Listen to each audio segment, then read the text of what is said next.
A todos nuestros amigos televidentes les damos la más cordial bienvenida al programa Joyas Eternas. Esta noche está conmigo mi hija María Gabriela, ella es la mayor de mis hijos, entonces, ¿por qué no saludas a nuestros televidentes? Mucho gusto, soy Gabriela Mejía, espero poder compartir con ustedes esta noche que sea de bendición. Y tengo un tema bien interesante hoy que me llama mucho la atención y es el poder que tenemos como hijos de Dios, ya sea con nuestra boca, con todo lo que hacemos, ¿verdad? Dice que somos hijos de un rey, entonces por lo mismo tenemos el poder de hacer cosas que no cualquiera puede hacer en esta tierra, ¿verdad? Somos elegidos y hay cosas que a veces ni siquiera sabemos que tenemos derechos, tenemos ciertos extras que tienen las demás personas, ¿verdad? Una persona ordinaria. Te comentaba hace un ratito. O sea que debe haber una diferencia entre el que busca a Dios y no le busca. Exactamente. Tiene que haber una diferencia en el que le ha rendido su vida a Jesucristo y el que no se la ha rendido. Exactamente. Y dentro de las diferencias que tú bien estás hablando, es que tenemos cierta autoridad, exacto, cierto gobierno. De hecho, somos hijos de un rey.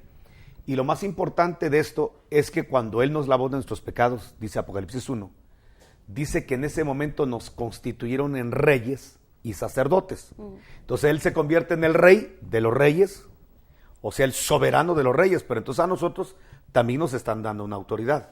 Somos reyes también, solo que nosotros somos reyes con minúscula y Él es el rey con mayúscula.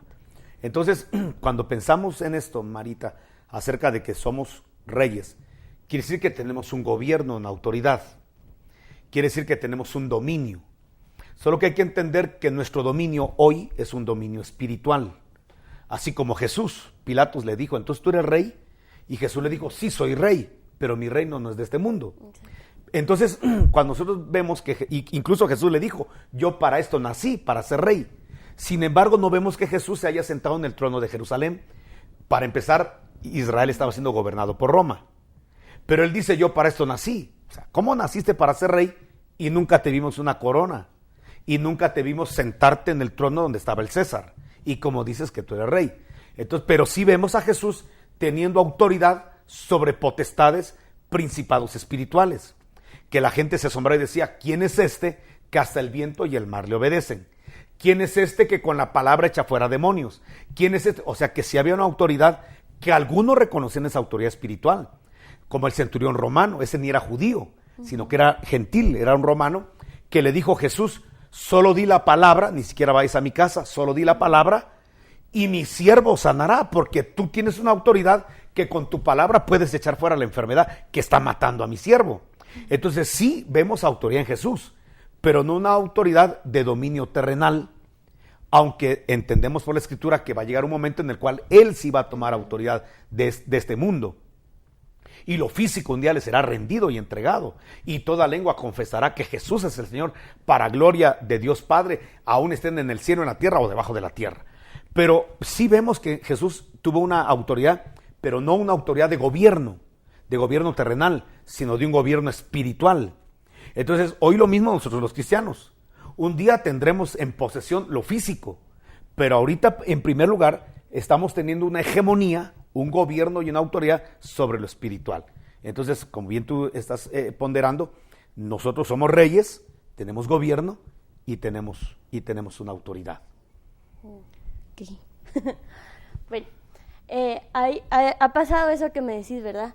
Que no, a veces como creemos que, es que yo no tengo un ministerio, como yo no soy familia del pastor, como yo no soy el pastor, como yo no soy líder de esto, entonces yo no tengo ese poder. Entonces tendemos a todo el tiempo a llamar, ¿verdad? Pastor, fíjese que, y uno no sabe que, o sea, ciertamente el pastor tiene autoridad pero nosotros también lo tenemos y podemos con nuestra boca muchas veces nosotros mismos sacar un demonio y creemos toda la vida que debemos depender de la palabra y de la autoridad de otros, ¿verdad? Wow, qué interesante. Mira, ese es un concepto que tenemos que ir erradicando poco a poco de las ovejas. Porque sí, tú pusiste una palabra muy tremenda, la gente se vuelve dependiente a los hombres. Y la Biblia es muy clara, por precio fuisteis comprados, no os hagáis esclavos de los hombres. Eso. Algo muy interesante lo que estás diciendo es de que la gente empieza a depender del pastor y ciertamente el pastor tiene una autoridad. ciertamente hay una hegemonía y quizá tengo que decirte que hay rangos en el mundo de las tinieblas con las cuales competir y guerrear, y también hay rangos en el mundo espiritual para poder atacar esas influencias espirituales. Si tú ves la Biblia en Efesios 6, dice que hay principados, potestades, gobernadores y huestes de maldad. Hay ángeles caídos, demonios, espíritus inmundos. O sea que hay una jerarquización en el mundo espiritual. Y entonces, de acuerdo a la potestad que vas a pelear, con la que vas a pelear, de ese rango puede ser la necesidad de tener una autoridad. Entonces, hablemoslo de esta manera.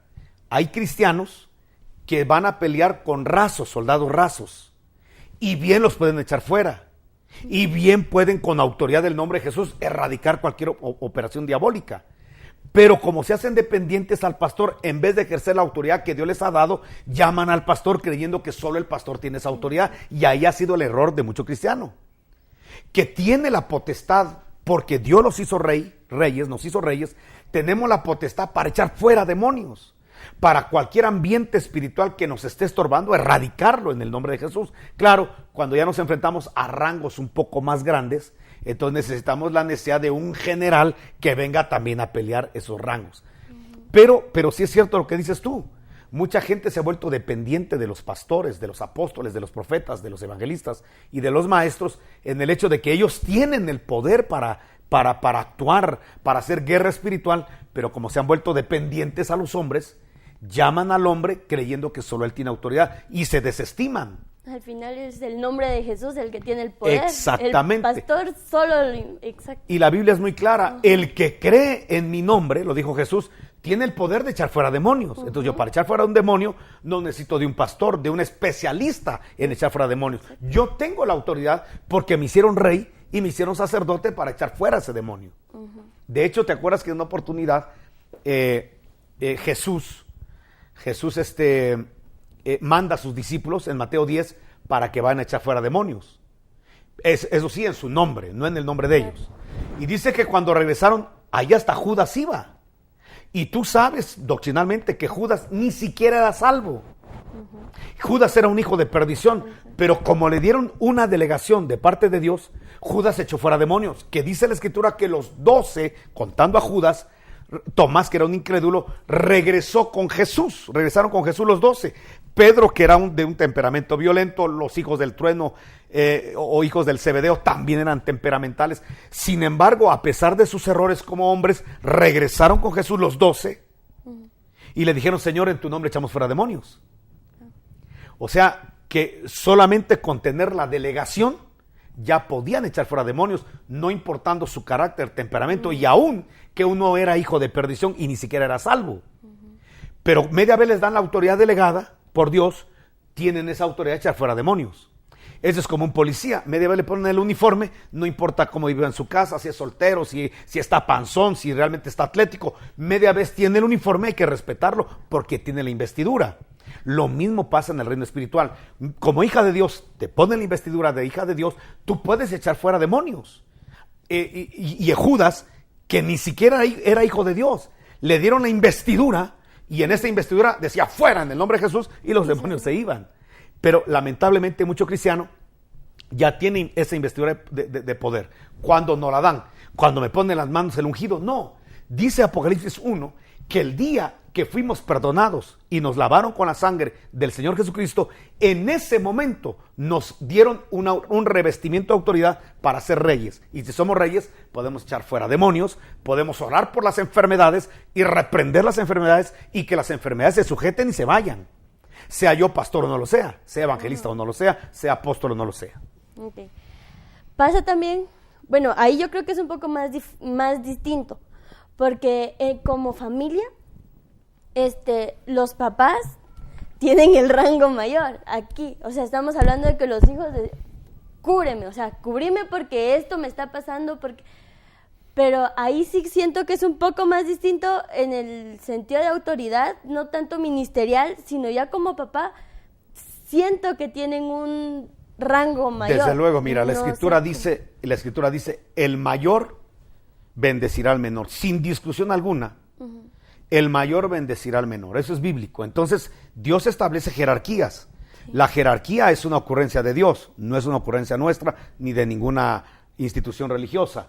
Es un principio de Dios. Incluso Dios está jerarquizado, Padre, Hijo y Espíritu Santo. Hay una jerarquía de tal manera que Jesús dijo, mi Padre es mayor que yo. O sea que hay rangos de autoridad cuando se están en funciones. Entonces, en la familia puede pasar que de repente un hijo tenga una batalla espiritual fuerte, que ya oró, que ya ayunó, que ya reprendió, pero que no tiene el rango para poder neutralizar esa operación que está contra él. Entonces, hay una autoridad, sobre un alto hay otro más alto, dice Eclesiastés, entonces va al más alto, que en este caso es papá y mamá.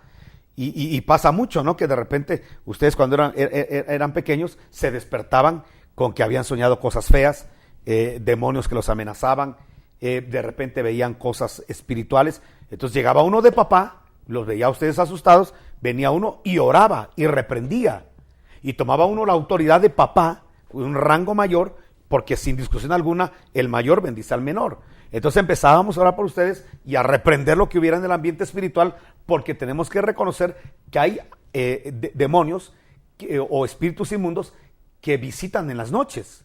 El Salmo 91 dice, no temeré al terror nocturno. O sea que hay una potestad que ministra miedo, que ministra terror en las noches. Pero cuando ya el hijo siente cierta limitación y donde siento que necesito ayuda, bien hace en acudir a papá y mamá. ¿Dónde está el daño? Cuando el papá ve que el hijo tiene temor porque algo está sintiendo y lo manda a dormir, miedoso, defiéndete. O, no, ahí es donde el papá tiene que entender que su hijo está siendo atacado por sueños. De repente hay una presencia espiritual que quiere estorbar, que quiere ministrar, y entonces ahí es donde entra la sabiduría de papá y mamá, y pues somos autoridad para levantarnos y en el nombre de Jesús echar fuera cualquier terror nocturno que quiera estar ministrando y estorbando el corazón de nuestros hijos. Y en eso, ahí sí hay una jerarquía muy clara. En tu ejemplo hay una jerarquía clara. Te voy a poner este ejemplo para que lo entendamos mejor. David era un ungido de Jehová, y realmente la unción que tenía Saúl no era de la potencia que cayó sobre David. O sea que hay rangos de unción. Entonces, aunque Saúl era un ungido, Saúl si se enfrenta a Goliat, Goliat lo mata y lo destruye. Era necesario que llegara un ungido con una unción más grande. Y ahí se ve que hay rangos de unción. Claro. Y entonces viene David con una unción más poderosa, la unción del santo, y entonces viene y destruye a Goliat y le corta la cabeza con su misma espada. Uh-huh. Cuando Goliat está muerto, entonces la orden fue de David hacia todos el ejército de Israel, ahora vayan y peleen contra los filisteos.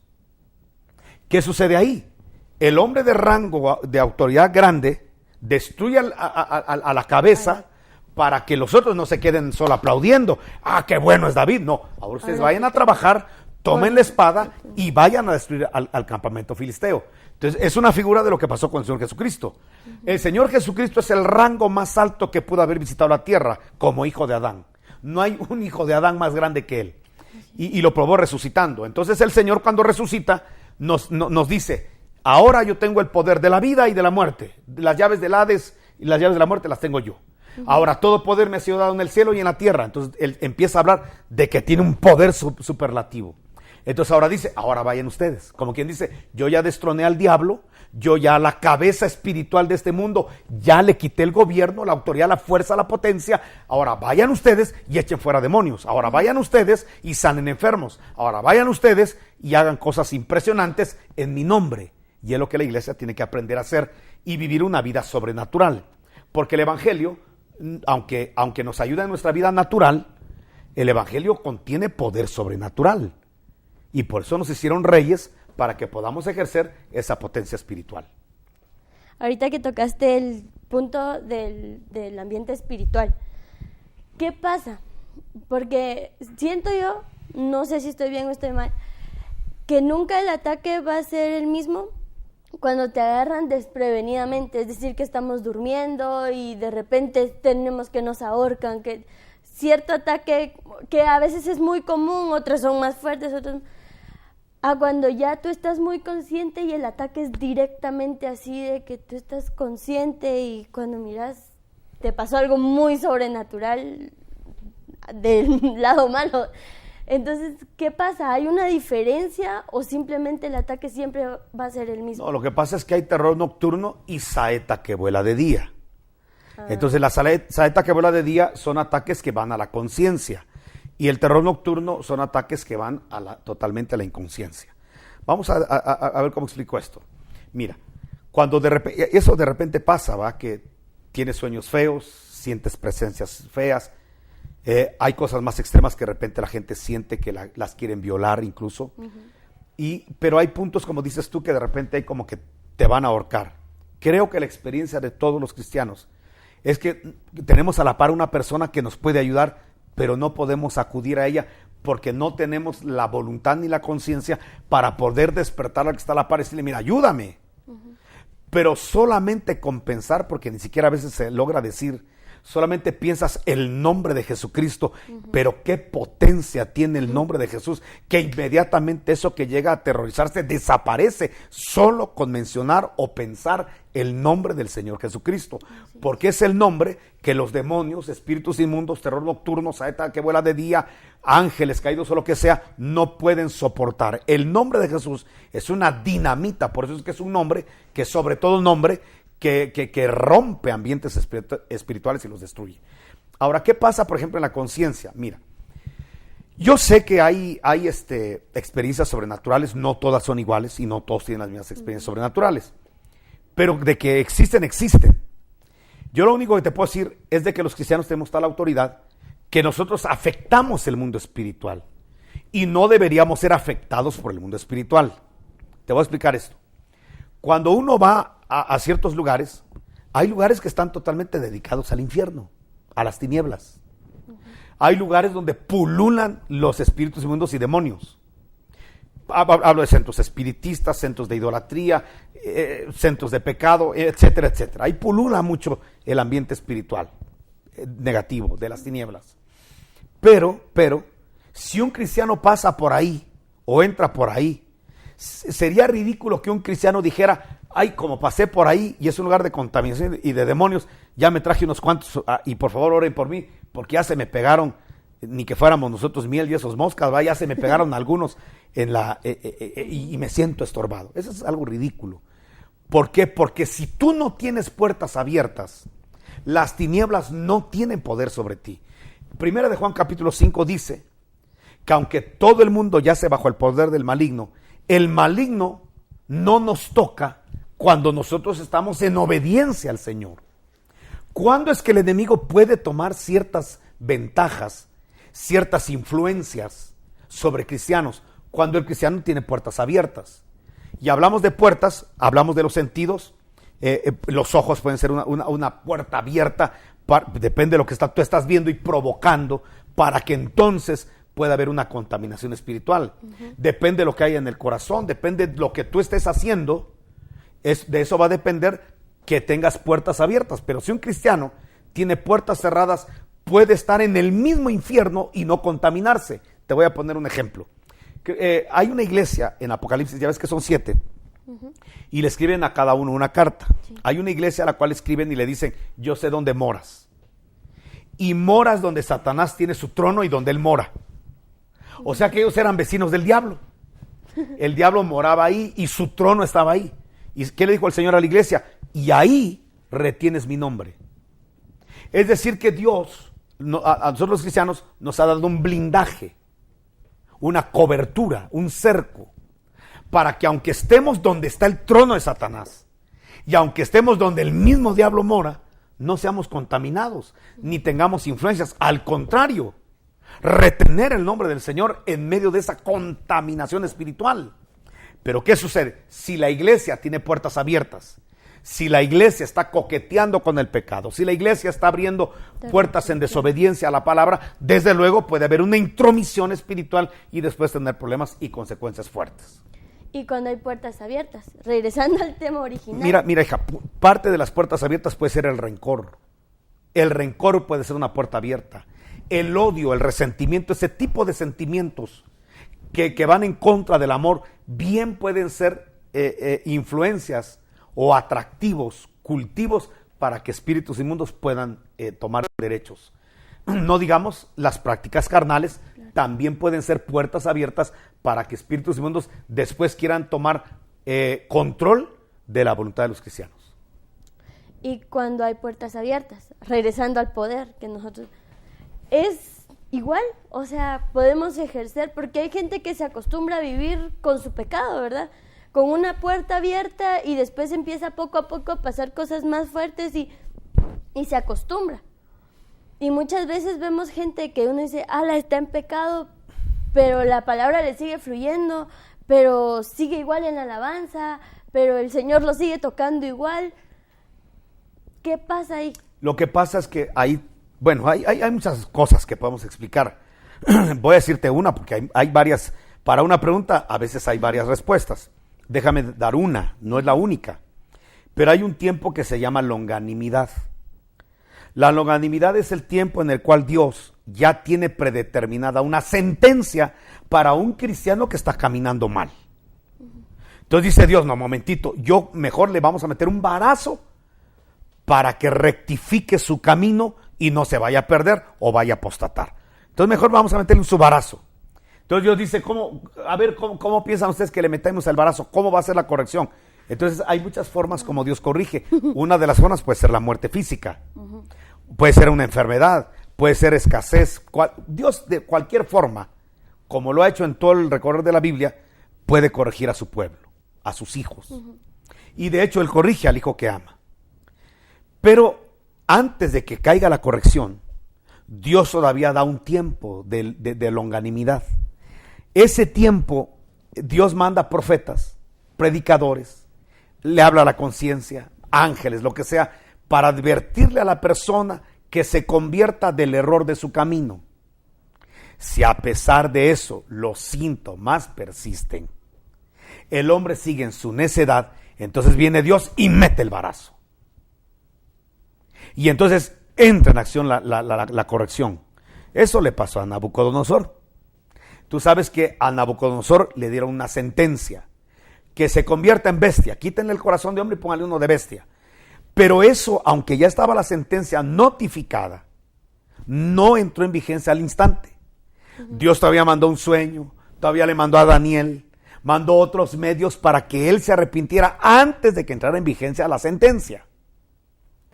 Pero en ese tiempo entonces seguía siendo respaldado, porque tú dices, como que no estuviera pecando, como que no tuviera sentencia, seguía todavía en el trono, todavía le servían, todavía comía los mejores manjares, todavía la gente iba a ver sus jardines colgantes de Babilonia, hasta que Dios se hastió. El hombre, a pesar del tiempo de longanimidad, no se arrepintió, entonces le entró en vigencia la sentencia y no salió de ahí hasta que cumplió el tiempo de la sentencia. Entonces, ¿qué te digo? Hay gente que está pecando y no le pasa nada, se embarra más y más. Dios le está dando tiempo a que se arrepienta. Si no se arrepiente, le van a meter un mazazo, pero no es para matarlo, no es para acabarlo, sino para que rectifique su camino. Es un juicio correctivo. De hecho, Dios a su pueblo le da juicios correctivos y al mundo juicios destructivos. ¿Qué más? Bueno, entonces, hablando del poder, también, así como lo tenemos en lo espiritual, por jerarquías igual, lo tenemos en la tierra. El pastor con sus ovejas, el papá con sus hijos, y muchas veces... El pastor bajo una cobertura apostólica. Exacto, perdón. y entonces, muchas veces es más difícil la corrección a veces aquí en lo físico por los sentimientos, porque herimos, porque no era la forma de corregir, porque no era la forma de reprender, porque no era... Entonces hay diferencia en lo espiritual y el poder que tenemos en lo espiritual y el poder que tenemos aquí en la tierra, ¿verdad? Con entre nosotros, como humanos, como seres que fallan igual nuestras cabezas como fallamos los hijos. Entonces, ¿cómo sería la forma correcta de corregir según nuestra jerarquía, ¿verdad? En la tierra. A los que están abajo. Exacto. Bueno, mira, lo que pasa es de que Dios es el que corrige a todos. Y lo que pasa es que a veces nosotros queremos que sea Dios directamente el que lo haga, y Dios la corrección muchas veces la delega. Entonces, un padre tiene todo el derecho, aunque los códigos del derecho del niño diga otra cosa, el papá tiene todo el derecho de corregir al hijo. Y de hecho la ausencia de corrección ha hecho que muchos hijos ahora sean rebeldes, muchos hijos sean ociosos, fracasados en las universidades y a nivel diversificado. La vagancia y todo lo que estamos viendo hoy en día, jóvenes en drogas, es el producto de la falta de autoridad y de corrección de un padre hacia su hijo. Los padres tenemos que corregir porque somos jerarquías que no solamente amamos, proveemos, amamos, acariciamos, también parte del amor es corregir. Entonces lo mismo pasa con un pastor. Un pastor tiene todo el derecho, si una oveja está caminando mal y sobre todo si está en eminencia, en la alabanza, en un diaconado, decirle, hermano, ¿sabes qué? Recupérate espiritualmente, recupera tu testimonio y para un tiempo siéntate. El pastor tiene la autoridad, como el apóstol tiene esa autoridad sobre un pastor o un ministro que está bajo su cobertura. El problema está que mucha gente no le gusta la disciplina. Y sabiendo que está en pecado, en vez de agachar la cabeza con humildad y aceptar la corrección, como ahora hay muchas iglesias y necesitadas de talento, no de espiritualidad, sino de talento, entonces le preguntan al músico, mire, usted no está tocando en la iglesia. No, viera que no. Y ojalá la persona fuera sincera y decir, estoy en disciplina. No, fíjese que no. Y se hace el mártir, se hace como que el que está padeciendo. Te viene el pastor, pero si usted toca requete bien.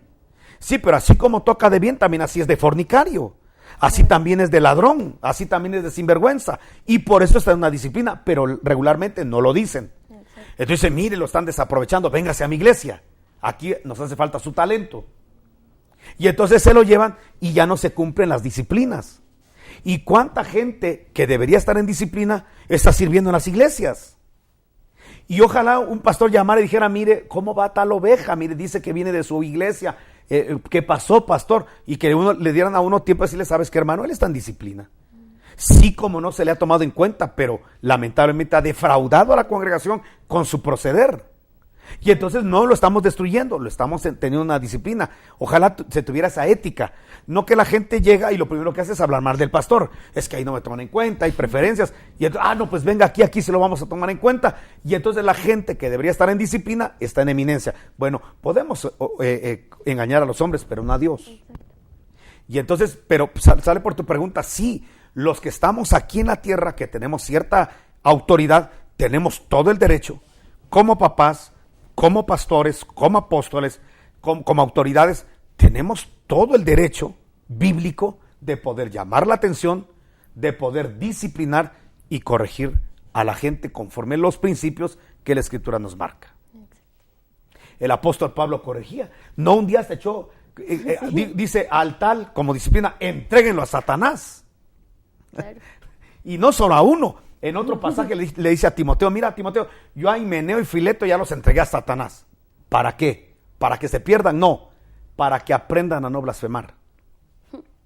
Al otro, entréguenlo a Satanás para destrucción de su carne. ¿Para qué? Para que aprenda a no meterse con la mamá de su papá, con la esposa de su papá, era un incesto. Bueno, entonces vemos que las correcciones no es para destruir, no es para humillar, no es para golpear, no es para vengarse. Es simplemente para recuperar a una persona que necesita ser recuperada para Cristo, recuperada la obediencia, a la razón espiritual. Amén. Amén. El tiempo se nos ha ido. Marita, gracias por haber estado conmigo. Te agarramos así de sorpresa, no venías preparada, yo lo sé, pero me dio mucho gusto y yo espero esta plática haya servido mucho a nuestros televidentes que has compartido conmigo. A ti, por la invitación. Muchas gracias. Bueno, Dios les bendiga, mis hermanos.